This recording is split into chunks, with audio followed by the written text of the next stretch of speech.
पुराने vote bank पर focus. BJP और कांग्रेस दोनों चौकस। आदिवासियों को साधने की बारी। राजनीतिक दलों की पूरी तैयारी। 2023 के चुनाव में भले ही अभी एक साल से ज्यादा का वक्त हो, लेकिन राजनीतिक दलों ने इसकी तैयारी तो अभी से शुरू कर दी है।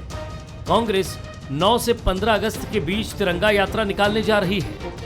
इसकी शुरुआत पीसीसी चीफ कमलनाथ इंदौर में आदिवासी बलिदानी नेता टंट्या भील की प्रतिमा पर पुष्पांजलि अर्पित करेंगे। कांग्रेस का प्लान 75 किलोमीटर की पदयात्रा में ज्यादा से ज्यादा आदिवासियों तक पहुंचने पर है। कांग्रेस को आदिवासी वोट साधने की जरूरत नहीं है, साथ हैं कांग्रेस के, ये चिंता अपनी करें। और जितनी सीटें हैं सब में आदिवासी कांग्रेस विधायक बनेंगे, जाएंगी ना। कमलनाथ जी प्रदेश के पूर्व मुख्यमंत्री, कांग्रेस के अध्यक्ष हैं, देश के नेता हैं, वो हर प्रोग्राम में जाएंगे, यहाँ भी जाएंगे। आदिवासियों को रिझाने के लिए बीजेपी भी कार्यक्रम करती आई है, लेकिन इस बार बीजेपी आजादी के 75 वर्ष पूरे होने पर देश भर में आजादी का अमृत महोत्सव मनाने की तैयारियों में जुटी है। राष्ट्रभक्ति के जरिए बीजेपी भी 2023 का नैरेटिव सेट कर रही है। हालांकि बीजेपी कांग्रेस की ओर से आदिवासियों को साधने की कोशिश पर तंज कस रही है। देखिए, ना उनके पास बैंक बची है, ना वोट बचा है। जनजातियों की तरफ से उनके लिए केवल तिरस्कार बचा है। इसलिए ये कुछ भी करते रहें, कुछ होना जाने वाला नहीं है।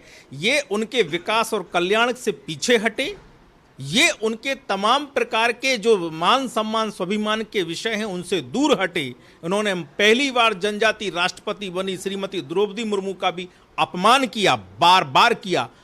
ये समाज स्वीकार नहीं कर सकता।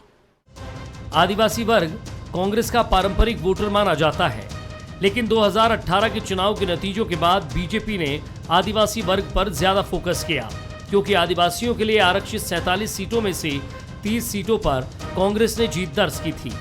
इसके बाद से ही बीजेपी जनजाति गौरव को बढ़ाकर उसे भुनाने में जुटी है।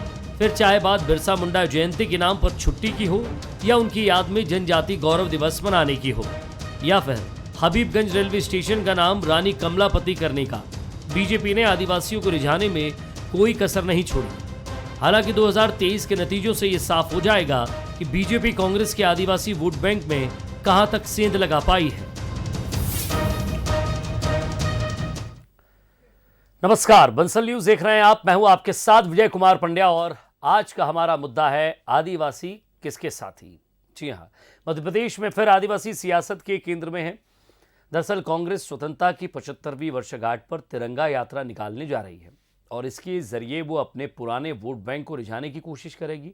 हालांकि बीजेपी ने भी आदिवासियों को लुभाने के लिए कोई कसर नहीं छोड़ी है।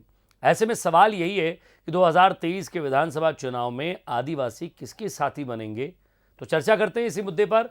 खास मेहमान हमारे साथ जुड़ रहे हैं उमेश शर्मा साहब, प्रवक्ता है बीजेपी के, इंदौर से हमारे साथ जुड़ रहे हैं। सर, स्वागत है आपका। अजय सिंह यादव साहब मेरे साथ स्टूडियो में, उपाध्यक्ष है कांग्रेस मीडिया विभाग के। साथ ही साथ संदीप पौराणिक जी, वरिष्ठ पत्रकार है, राजनीतिक विश्लेषक हैं, वो भी हमारे साथ जुड़ रहे हैं। मैं सबसे पहले संदीप जी आपसे जानने की कोशिश करूंगा कि चुनाव कोई भी हो, केंद्र में ओबीसी और आदिवासी, इन दोनों पर ही सबसे ज़्यादा फोकस किया जाता है, और कांग्रेस की प्राथमिकता यही रहती है कि उसका जो कोर वोटर रहा है आदिवासी, जो 2018 से थोड़ा सा इधर उधर ज़रूर हुआ है, उसको सीधे तौर पर साधने की कोशिश वो करती आई है। देखिए विजय जी, मध्य प्रदेश की राजनीति की हम बात करें तो आदिवासी मध्य प्रदेश के चुनावों को प्रभावित करने वाला रहा है। उसके कारण हैं जी। अगर हम विधानसभा की 230 सीट पे जाते हैं तो 84 सीटें ऐसी हैं जहां आदिवासी चुनाव नतीजे सीधे प्रभावित करते हैं। 47 तो आरक्षित हैं। अगर हम 2013 और 2018 की भी तुलना करते हैं तो हम ये देखते हैं 84 सीटों में 13 में जहां बीजेपी को 49 सीटें मिली थी, और 18 में आगे वो घट गई जी। यही 18 में हुआ कि बीजेपी की एक तरफ सीटें कम हुई और कांग्रेस की सीटें बढ़ी। तो इसका आशय यह है कि जिसके साथ आदिवासी जाता है वो मध्य प्रदेश की सत्ता में काबिज होना आसान हो जाता है उसके लिए जी। अब यही कारण है कि कांग्रेस का पुराना वोट बैंक माना गया आदिवासी को। ये माना जाता रहा है अब तक कि आदिवासी जो वोट बैंक है वो कांग्रेस के साथ जुड़ा हुआ है, लेकिन कई नतीजे ऐसे हैं जब आदिवासी बीजेपी के साथ चले गए। बीजेपी लगातार आदिवासियों को रिझाने के लिए मध्य प्रदेश में काम कर रही है। जैसा आपने कमलापति स्टेशन का नाम किया, जबलपुर में रघुनाथ शाह शंकर शाह की प्रतिमा स्थापित की और गौरव दिवस मनाया और तमाम तरह की योजनाओं की बात करती है।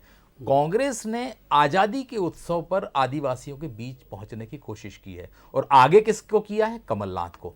कमलनाथ उस इलाके में राजनीति ज्यादा की है जहां आदिवासी बाहुल्य है और उनकी जो यात्रा है वो किस इलाके में? वो मालवा महाकौशल में राजनीति ज्यादा की उनने। वो इलाका कौन सा जो चुना है? वो मालवा का है। तो कुल मिलाकर के कांग्रेस की कोशिश है कि जो आदिवासी वोट बैंक उसके साथ था या 18 में साथ मिला था वो 23 में भी रहे ताकि उसकी राह सत्ता की आसान हो जाए, मुझे ऐसा लगता है। जी, मैं अजय सिंह यादव साहब आपसे पूछ रहा हूं कि ये आदिवासियों के ज़रिए राजनीति करना बड़ा आसान होता है या आदिवासी बड़ा भोला होता है, उसको समझना बड़ा मुश्किल हो जाता है? क्योंकि आप उससे कई बात कर रहे हो, वो सीधा आपको टकटकी लगाए देखता है और सिर्फ सुनता है, जवाब कुछ नहीं देता, वो सिर्फ वोट से अपना जवाब देता है। अब कांग्रेस ये समझ चुकी है कि आदिवासी छिटक गया है, कम से कम इसे साध लिया जाए। देखिए विजय जी, इस अवसर पर दो विषय आते हैं एक साथ, आज़ादी की 75वीं वर्षगांठ और आदिवासी वर्ग। ये दोनों ही विषय हमारे लिए राजनीति के विषय ना होकर भावनात्मक रूप से जुड़े हुए विषय हैं। देश के आज़ादी के आंदोलन की पार्टी कांग्रेस पार्टी, हमारे तमाम नेताओं ने देश की आज़ादी के लिए अपना जीवन समर्पित किया, 75वीं वर्षगांठ आज़ादी की, और ऐसे अवसर पर कांग्रेस पार्टी तिरंगा यात्रा निकाल रही है। हमारे नेता कमलनाथ जी आदिवासी शहीद टांटिया मामा टांटिया भील की जन्मस्थली पर जाकर तिरंगा यात्रा निकालना चाहते हैं। आदिवासी वर्ग कांग्रेस पार्टी के लिए हमेशा परिवार का हिस्सा रहे। हमने कभी उनके नाम पर राजनीति नहीं करी, लेकिन भारतीय जनता पार्टी के लिए देश का आज़ादी आंदोलन और आदिवासी वर्ग दोनों ही केवल और केवल राजनीति के विषय वस्तु हैं। जिनने 52 साल तक आरएसएस के मुख्यालय में तिरंगा नहीं फहराया, जिनके पास एक स्वतंत्रता संग्राम सेनानी नहीं है, वो राष्ट्रवादी होने के ढकोसले करने निकल पड़े हैं। दूसरी तरफ आदिवासी वर्ग को कभी राजनीति में स्थान नहीं दिया। मध्य प्रदेश में भाजपा में आज तक आदिवासी वर्ग लेकिन से बीजेपी तो कोई आरोप बड़ा लगाती नेता रही नहीं ना रहा। कि जो आप लगातार, आप या बाकी प्रवक्ता चाहे किसी भी डिबेट में बैठे, किसी भी चैनल में, हमेशा से यही कहते आए आज़ादी में बीजेपी का क्या योगदान है। आप हमेशा ये पूछते हैं कि आज़ादी के लिए कांग्रेस ने क्या किया, गांधी, नेहरू, तमाम आप नाम गिनाते हैं। अचानक से टंटिया मामा के लिए रैली निकालना, ये थोड़ा कम गले उतरता है। मैंने आपसे इसीलिए कहा एक आजादी के में हमारा क्योंकि योगदान, इस पे हमेशा से बीजेपी अपना अधिकार जताती आई है। बीजेपी ने हमेशा टंटिया मामा को लेकर कई कार्यक्रम किए। मैं विजय जी इसीलिए आपको कह रहा हूं आदिवासी वर्ग के लिए भी भाजपा ने क्या किया। हमारी पार्टी की सरकारों में जमुना देवी, शुभानु सोलंकी जैसे उप मुख्यमंत्री रहे। हमारी पार्टी के प्रदेश अध्यक्ष लगातार आदिवासी वर्ग से बनते रहे। भाजपा में ना कभी तो ये सब मुख्यमंत्री बने रहे ना सर। उस आदिवासी का क्या हुआ जो ग्रामीण इलाके में था? आदिवासी वर्ग को हमेशा राजनीतिक महत्व भी कांग्रेस ने दिया। हमारी सरकारें आई, हमने आदिवासी वित्त विकास निगम के माध्यम से 1000 करोड़ के कर्जे माफ किए, आदिवासियों के लिए स्कूल खोले, आदिवासियों के त्योहार बनाने के लिए छुट्टी दी और अलग से फंड दिया। ये प्रदेश के 20% आदिवासी वर्ग के प्रत्येक घर तक हमारी योजनाएं पहुंची। इन्होंने आदिवासी दिवस की छुट्टी रद्द कर दी सर। और इतना सारा जब आदिवासी त्योहार तक नहीं मनाने दिया। इतना सारा जब कांग्रेस ने किया है, और केंद्र से लेकर, जब आप कह रहे हैं कि नेहरू जी थे तब से लेकर इंदिरा गांधी, फिर राजीव गांधी, फिर पीवी नरसिंह राव, देवगौड़ा, जो भी प्रधानमंत्री आए हैं, सबने आदिवासियों के लिए किया है। उमेश शर्मा साहब, अब कुछ बचा ही नहीं आदिवासियों के लिए करने के लिए, क्या करेंगे आप लोग? विजय जी, मैं एक छोटे से निवेदन के बाद अपनी बात पूरी करना चाहता हूं। मैं बहुत विनम्रता पूर्वक श्री अजय यादव जी को बोलना चाहता हूं कि मैंने उनको बहुत धैर्य पूर्वक सुना है। मेरा पुरानी डिबेटों का अनुभव ऐसा रहा है कि जब मैं बोलना शुरू करता हूं वो बीच में लगातार टोका टोकी करते हैं। मैंने जितना धैर्य पूर्वक उतने उससे आधा समय मुझे दे दे। अब मैं सिलसिलेवार आधा समय तो आपका गाइडलाइन बताने में ही निकल गया। हो गई बात, शुरू हो गई, आप आ गए उसी हरकत में, है ना? आप समझ लीजिए विजय जी, भारतीय जनता पार्टी ने कभी भी आदिवासियों को ना तो वोट बैंक मांगा है और ना स्वतंत्रता संग्राम के जो नीतिगत विषय रहे उनको हमने पॉलिटिकल हथियार बनाया है। बार बार हम पर दोषारोपण करा जाता है कि भारतीय जनता पार्टी का आजादी के आंदोलन में क्या योगदान है। एक ऐसी पार्टी जिसकी स्थापना 21 अक्टूबर 1951 को हुई, जिसका निर्माण आजादी के बाद हुआ, उस पार्टी से बार बार ये प्रश्न करा जाता है कि आरएसएस की स्थापना कब हुई उमेश जी? फिर आप चुप हो जाइए। उमेश जी, आरएसएस की स्थापना कब हुई और बता दीजिए बस। से बाहर हो जाऊंगा। नहीं अजय जी, ये तरीका ठीक नहीं। मैंने पहले आपकी हरकतों के बारे आधी में बता अधूरी दिया। बात नहीं करना चाहिए ना। पहले आपकी हरकतों के बारे में बता उमेश जी, दिया। आधी अधूरी बात नहीं करना चाहिए। सुन लीजिए ना, शिव भानु सिंह सोलन, नहीं ये गलत बात है अजय जी, बहुत 1925 में आरएसएस की स्थापना हुई। अजय जी सुनिए ना, उनको बोलने दीजिए ना। आपका समय था, वो चुपचाप सुनते रहे। उनका समय, उनको बोलने दीजिए। मैं आपको फिर समय दूंगा। जी बोलिए बोलिए।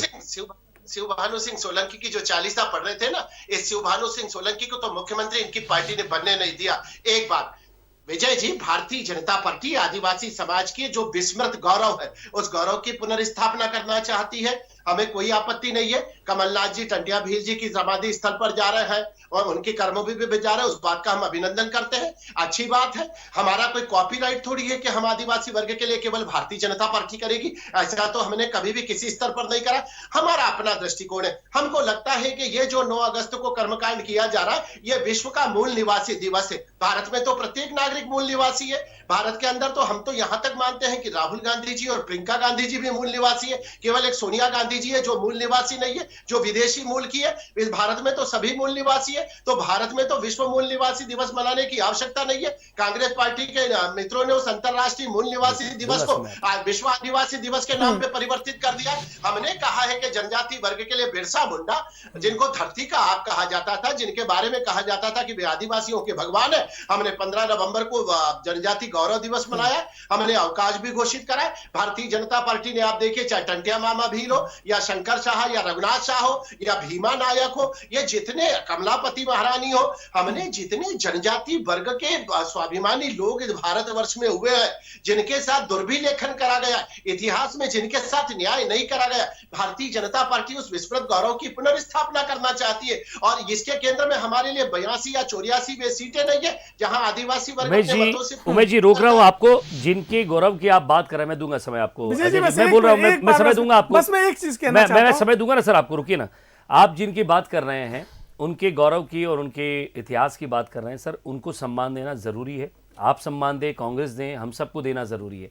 लेकिन सवाल ये है कि उनके जो वंशज हैं वो भी सम्मान के हकदार हैं साहब। वो कह रहे हैं 50 साल से हम आदिवासियों के लिए कर रहे हैं, आप कह रहे हैं 15-20 साल से हमारी सरकार थी, हम कर रहे हैं। सवाल ये कि वो वहीं का वहीं क्यों खड़ा हो जाता है वापस? नहीं, आप देखिए विजय जी, मध्य प्रदेश के अंदर आदिवासी वर्ग जो है उसके जीवन स्तर को उन्नत बनाने के लिए कोई और कसर नहीं छोड़ी है। और भारतीय जनता पार्टी के तो गर्भनाल से हमारे वैचारिक अधिष्ठान में जुड़ा है। हमारे गर्भनाल में हमारे पंडित दीनदयाल उपाध्याय का ध्येय वाक्य था अंत्योदय। तो हम तो अंतिम पंक्ति में खड़े हुए व्यक्ति को समाज के अंदर हम चाहते हैं कि इस समाज में रहने वाला प्रत्येक वंचित वर्ग वो गैर बराबरी। सर मैं अजय जी को मौका देने जा रहा हूं क्योंकि बीच में मैंने उन्हें रोका था। अब आपकी बात पूरी सुन ली। अजय जी देखिए विजय जी, समझ में नहीं आता भाजपा के नेता इतना दोहरा चरित्र कहाँ से लाते हैं। 9 अगस्त आदिवासी, मैं इसीलिए बता रहा हूँ क्यों 9 अगस्त आदिवासी दिवस होता ही नहीं है। भाजपा नेता कह रहे हैं झाबुआ उपचुनाव के दौरान 2016 में शिवराज सिंह चौहान की नाचते गाते हुए आदिवासी दिवस मनाते हुए वीडियो फोटो जितने चाहिए हो मैं उमेश जी को उपलब्ध करवा दूंगा। इतना दोहरा चरित्र मत अपनाइए। पूरी दुनिया भर में आदिवासी दिवस 9 अगस्त को मनाया जाता है और आदिवासी समाज उस दिन आदिवासी दिवस के रूप में अपना त्योहार मनाता है। आपको क्या आपत्ति है अगर एक समाज अपना त्योहार मनाना चाहता है? आपको उतना भी रास नहीं आता है। आप सिर्फ 15 महीने की जब आपकी सरकार थी 9 अगस्त को छुट्टी दी थी क्या? बिल्कुल हमने छुट्टी दी थी। 9 अगस्त को कांग्रेस सरकार ने छुट्टी दी थी और आदिवासी दिवस मनाने के लिए सभी 90 आदिवासी ब्लॉकों में अलग से फंड दिया था, पैसा दिया था। और भाजपा सरकार आते ही सब कुछ बंद करवा दिया। ये आदिवासी विरोधी है, केवल वोट बैंक के लिए प्रपंच कर रहे हैं। आदिवासियों को अधिकार क्यों नहीं देते? जबलपुर में कार्यक्रम हुआ तो विजय शाह को तक भगा दिया गया अमित शाह के कार्यक्रम में से। ये मंत्री को सम्मान नहीं दे सकते, आम आदिवासी को क्या सम्मान देंगे? उमेश शर्मा साहब आपका रिएक्शन चाहूंगा, फिर मैं संदीप जी के पास चलूंगा। नहीं, मुझे कांग्रेस पार्टी के मित्रों के इस निजलीजे आरोपों का कोई प्रत्युत्तर देने की आवश्यकता जवाब नहीं है। होना चाहिए ना। ये सम्मानित नेता है और विजय शाह जी का भारतीय जनता पार्टी में एक बहुत बड़ा कद है। और ये बार बार हमसे पूछ रहे हैं कि आदिवासी वर्ग के लिए इन्होंने नाम गिना, ये तो भारतीय जनता पार्टी ने पूरी दुनिया के सामने एक नजीर स्थापित करी है। उमेश जी, मैं हमने टोकना नहीं चाहता हूं, लेकिन फिर भी पूछूंगा। आपने शिवराज सिंह चौहान जी का जवाब नहीं दिया झाबुआ में आदिवासी दिवस मनाने का। आप कह रहे हैं आदिवासी दिवस नहीं होता है, फिर बताइए क्यों मना रहे थे शिवराज सिंह चौहान? बताइए, इसका जवाब दे दीजिए। कितना दोहरा चरित्र है आप लोगों का, कितना दोहरा चरित्र है। अरे भगोरिया मिला के अजय बाबू दोहरा चरित्र नहीं है, दोहरा चरित्र है। आप सर को जवाब देने दीजिए, आप सवाल पूछ रहे हैं। बहुत दोगले व्यक्ति। मैंने तो आपका चरित्र पहले बताया ना कि आप टोका टोकी में भरोसा करते।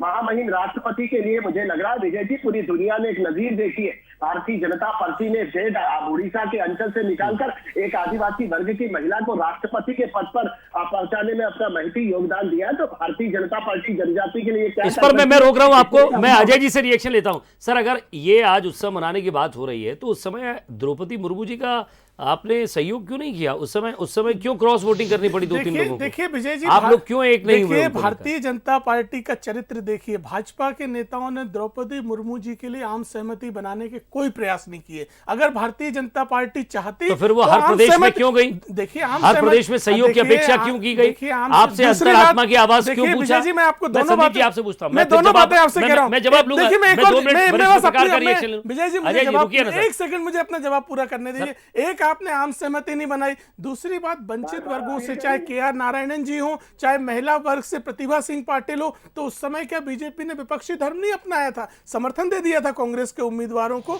तो जब आपने आम सहमति बनाई नहीं तो विपक्षी दलों के पास कोई विकल्प नहीं था अपना उम्मीदवार खड़ा करने के अलावा। चलिए, आप विपक्षी दल अगर अपना उम्मीदवार लेकर आता, बीजेपी का उम्मीदवार कैप्चर नहीं करता ना सर, फिर सवाल ये भी उठते हैं। संदीप जी,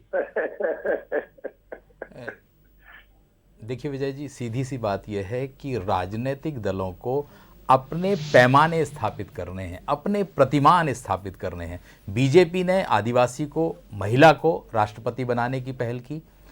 कांग्रेस के अपने तर्क हैं। राजनीति में कुल मिलाकर के वर्तमान दौर की राजनीति की अगर मैं बात करूं तो सामंजस्य और समन्वय की राजनीति का एकदम अभाव आ गया है। चाहे सत्ता पक्ष हो या विपक्ष हो, दोनों के अपने अपने रास्ते हो गए हैं। क्यों नहीं हो सकती थी समन्वय की बात राष्ट्रपति पद के लिए? कोशिशें नहीं हुई। सबको ये बताना था कि हम बड़े, वो कहते थे हम बड़े, और इसी का नतीजा हुआ कि एक दूसरे पर आरोप भी लगे। सर, अगर कांग्रेस, अजय जी, अगर द्रौपदी मुर्मू जी का समर्थन करती तो आज अलग से रैली नहीं, भव्य रैली करने की जरूरत पड़ती। और पूरे प्रदेश में आप कहते हैं कि हमने उस उम्मीदवार को हमने सपोर्ट किया जो आज राष्ट्रपति हैं, हम चाहते थे कि आदिवासी वहां उस पद तक पहुंचे। सर, आज अब टंटिया मामा भील की तरफ आप जाएंगे, वहां पर उनकी पुण्यतिथि या जो भी आप मनाएंगे, फिर उसको लेकर आगे बढ़ेंगे, फिर वहां आपसे मीडिया सवाल पूछेगा ना साहब। देखिए विजय जी, 2002 में जब एपीजे अब्दुल कलाम भारत के राष्ट्रपति बने थे, उस समय एनडीए सरकार थी, अटल जी प्रधानमंत्री थे। उन्होंने पहल करी सर्वसम्मति से राष्ट्रपति बनाने के लिए। उस समय कांग्रेस समेत सभी विपक्षी दलों द्वारा एपीजे अब्दुल कलाम का समर्थन किया गया था। मैं पूछना चाह रहा हूं, मैं नॉर्मली आपसे पूछना चाह रहा हूं, आप उपाध्यक्ष हैं मीडिया विभाग की, कि इंदौर से शुरुआत की जाए और टंटिया मामा भील के यहाँ से शुरुआत की जाए, और क्योंकि बीजेपी घर घर झंडा का प्रयास कर रही है तो एक रैली हम ऐसे निकालें और इंदौर से निकालें। देखिए, मैंने आपसे पहले ही कहा, कांग्रेस पार्टी के लिए ना आज़ादी का आंदोलन और ना आदिवासी वर्ग दोनों ही राजनीति के विषय नहीं है। ये हमारे लिए भावनात्मक रूप से जुड़े हुए विषय हैं। पंडित जवाहरलाल नेहरू ने अपने 20 साल आज़ादी के लिए जेल में बिताए, भाजपा में किसी ने 20 दिन नहीं बिताए। और आदिवासी और उसका जो उसकी शताब्दी है वो मनाई जाए, बिल्कुल मनाई जाए। कांग्रेस पार्टी ने हमेशा मनाई है। यहाँ तक कि संविधान सभा में भी आदिवासी वर्ग के भी प्रतिनिधि कुछ समय संविधान सभा में शामिल किए गए थे। और हमारी सरकारों ने आदिवासी वर्ग को राजनीतिक, आर्थिक, सामाजिक हर तरह का प्रतिनिधित्व दिया। चाहे आरक्षण के रूप में जो प्रतिनिधित्व मिला तो वो कांग्रेस की सरकारों ने दिया, जिससे आदिवासी वर्ग आगे आए। उनको चाहे भू अधिकार मिले हो, पट्टे मिले हो, सब कुछ कांग्रेस ने दिया। बड़े नेता या वो बड़े क्रांतिकारी, वो आदिवासी बड़े नेता, वो क्रांतिकारी जो चले गए, अब उनके नाम पर वोट बैंक की राजनीति होती है। सवाल ये है कि उन भोले वाले आदिवासियों को ये पता है क्या कि जिनकी हम बात कर रहे हैं वो आपके लिए क्या करके चले गए? देखिए, मैं एक सवाल का आपका जो आपने अजय जी से पूछा था कि आखिर टंटिया भील के स्थान से शुरुआत क्यों कर रहे हैं यात्रा की, उसका बड़ा कारण है वो इलाका है जहां आदिवासी बाहुल्य है। और कांग्रेस के जो नेता हैं कमलनाथ जी, वो वहां पर आदिवासियों के बीच पैठ बनाना चाहते हैं। महाकौशल उनका है, वो मान के चलते हैं वहाँ आदिवासी उनके साथ है। जहाँ तक आपने बात कही कि पूर्वजों की, विजय जी वर्तमान दौर में चाहे कोई सरकार रही हो, कांग्रेस हो या बीजेपी, खूब कहे कि बदल गया, आज भी आप गांव में जाइए तो सड़क नहीं है, बिजली नहीं है, मकान नहीं है। उनका जीवन उस स्तर पर नहीं बदला जो बदलना चाहिए। 75 साल में स्वर्ण जयंती मना रहे हैं हम, 75वां वर्ष मना रहे देखिए ना हैं। सर, हम जब बात ढिंडोरी की आती है, बैतूल की आती है, तो रस्सी पकड़ के पुल नहीं है, पार कर रहे हैं। आज भी वैक्सीन के लिए उनके लिए कई लोग जो हैं घंटों पैदल चल के उनके पास जाते हैं। उनके 1950 के आसपास के स्कूल उनके पास हैं जो जर्जर हैं, बच्चों के ऊपर उसके लेथड़े गिर रहे हैं स्कूल के, वो भी हम देख रहे हैं सर, वो भी जनता देख रही है। लेकिन सवाल ये है कि आदिवासियों को लेकर हमेशा से ये कहना कि हम उनके प्रणेता हैं और ये झंडा आदिवासियों का है, हम ही लेकर चल रहे हैं। क्या उस वोट बैंक से पूछा जाता है कि आप क्या चाहते हैं, क्या समस्या है आपके इलाके में? चुनाव के समय जरूर याद होता है। उमेश शर्मा साहब।